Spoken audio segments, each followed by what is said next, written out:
ये जो सेना ने जो पराक्रम किया, सेना ने जो शौर्य दिखाया, उसका क्रेडिट लेने के लिए।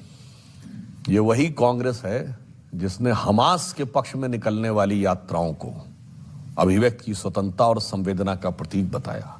हिजबुल्लाह के पक्ष में श्रीनगर से लेकर लखनऊ होते हुए हैदराबाद तक निकलने वाली यात्राओं को यह कहा कि साहब ये तो संवेदना का प्रतीक है, और भारतीय सेना के अप्रतिम शौर्य के समर्थन में निकलने वाली तिरंगा यात्रा को राजनीति का प्रतीक बताया है। आप पूछिए, गाजा के बारे में ट्वीट देखिए इनका, क्या लिखते हैं, ऑल आइज ऑन रफा, और गाजा में कहते हैं क्राइम अगेंस्ट ह्यूमैनिटी और फलाना ढिमाका और जाने क्या क्या चीजें लिखते हैं। मगर सेना के शौर्य की बात कर दो तो उनके लिए समस्या। और वैसे मैं कहना चाहता हूं, मैं एक नहीं अनेक डिबेट में आप जाके पूछ लीजिए, सेना के शौर्य की बात आती है तो मैंने पूछा कईयों से कि भाई 71 की वॉर में आपके जज साहब बैठे हैं, उनसे बेहतर तो मैं जानकार नहीं हो सकता, पैराट्रूपर्स को किसने लीड किया था ढाका में? मतलब कितना बड़ा ऑपरेशन था कि सीधे हमने ढाका पे पैराट्रूपर्स लूट कर दिए। जनरल जैकब ने, कोई नाम ही नहीं बता पाया।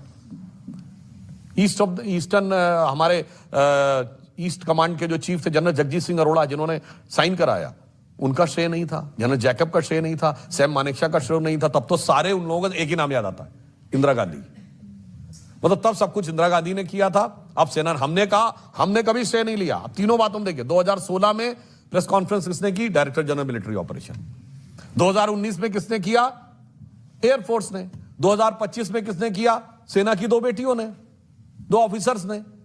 तो हमने राजनीति नहीं की है, सेना ने किया और हमने उसको बताया। सेना ने बताया, हमने कहा बहुत अच्छा किया। राजनीति उन्होंने की कि हमेशा श्रेय खुद लेने का प्रयास किया। अब तो वो कह रहे हैं कि मोदी जी श्रेय लेने की कोशिश कर रहे हैं ऑपरेशन सिंदूर का। देखिए, मोदी जी के कार्यकाल में सेना का मनोबल भी बढ़ा है, आत्मबल भी बढ़ा है, और जो सैन्य बल है वो भी बढ़ा है। हम किसी चीज को श्रेय लेने का प्रयास नहीं करते। कारण क्या है कि सेना के पक्ष में जिस प्रकार से हमारी सरकार आने के बाद, मैं एक छोटा सा उदाहरण देना चाहता हूं। एटॉमिक एक्सप्लोजन अटल जी की सरकार में हुआ था 98 में, 74 में भी हुआ था।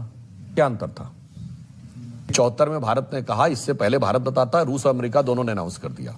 98 में अमेरिका को पता नहीं लगा जब तक भारत ने अनाउंस नहीं किया।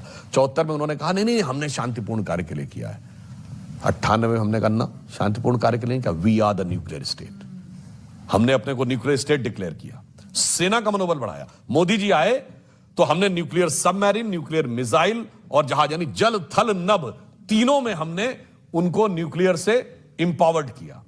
अब उसकी बात देखिए, सेना के सम्मान की एक ही बात कहता हूं, दोबारा रिपीट कर दे रहा हूं, इन्होंने यासीन